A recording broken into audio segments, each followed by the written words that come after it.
Harry saw it as Andrew slammed his wedding no good, not as a family wedding like Eugenie. Both Prince Harry and Princess Eugenie got married at St. George's Chapel in Windsor in 2018, and ahead of his daughter Eugenie's wedding, Prince Andrew made a cutting comment about Harry's ceremony. When Prince Harry tied the knot with Meghan Markle in 2018, it wasn't the only royal wedding that year. Just 5 months after Harry's ceremony, his cousin Princess Eugenie wed her now husband Jack Brooksbank, with the service also taking place at St. George's Chapel in Windsor Castle. Both weddings were broadcast live on TV, with Eugenie's nuptials being shown on ITV show This Morning. Before the big day, Eugenie's dad Prince Andrew gave an interview on This Morning and talked about how his daughter's wedding would be different from his nephew Harry's. But viewers accused him of making an awkward comment when it came to the number of guests invited to both ceremonies, after Eugenie and Jack invited 850 guests compared to Harry and Meghan's 600. Andrew said, "It will not be the same as the previous one that was held in May. This is not a public wedding, this is meant to be a family wedding. There'll be a few more people than most people have. There are a few more than Harry had, but that's just the nature of Eugenie and Jack. They've got so many friends that they need a church of that size to fit them all in."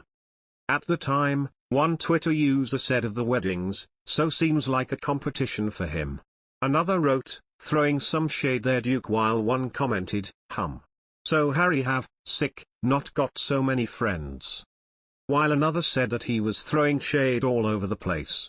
Prince Harry may be focusing on the issue of police protection as an excuse not to attend the Queen's Platinum Jubilee celebrations, a royal commentator has suggested. The Duke of Sussex is challenging a government decision that he should not receive police protection when on British soil, even if he covers the cost himself, his legal representatives said on Sunday.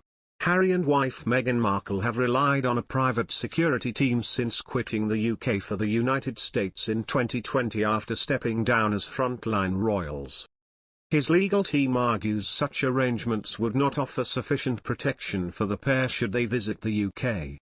However, Jonathan Saccardotti, who is a regular commentator on Sky News on royal affairs, as well as a contributor to The Spectator, was nonplussed by recent developments.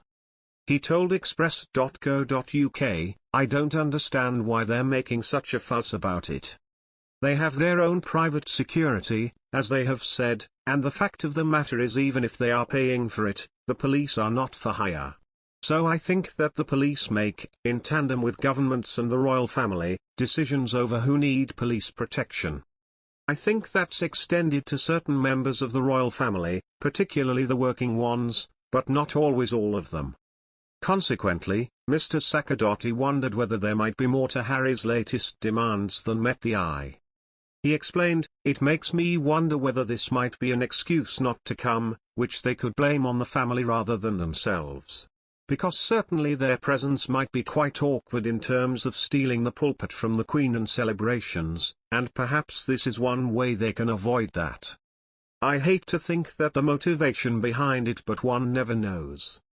I think also, it's once again a way in which they can blame the family, or Britain at least, for not providing what they think is the minimum standard of protection or service to them, rather than accepting what the police force themselves, or the royal family, or the government, might think is an appropriate level of security." Offering Harry and Meghan the benefit of the doubt, Mr. Saccardotti acknowledged security was a major concern, especially given the circumstances in which the Duke's mother, Diana, Princess of Wales, died, in a car crash in Paris in 1997. During last year's interview with Oprah Winfrey, Harry had made it clear one of his motivations in seeking deals with the likes of Netflix was to earn money to pay for security to protect his family, Mr. Saccardotti pointed out. However, he added, "I do think that there is also an element of that being a status symbol in Hollywood, in celebrity circles, having an entourage of bodyguards and the like.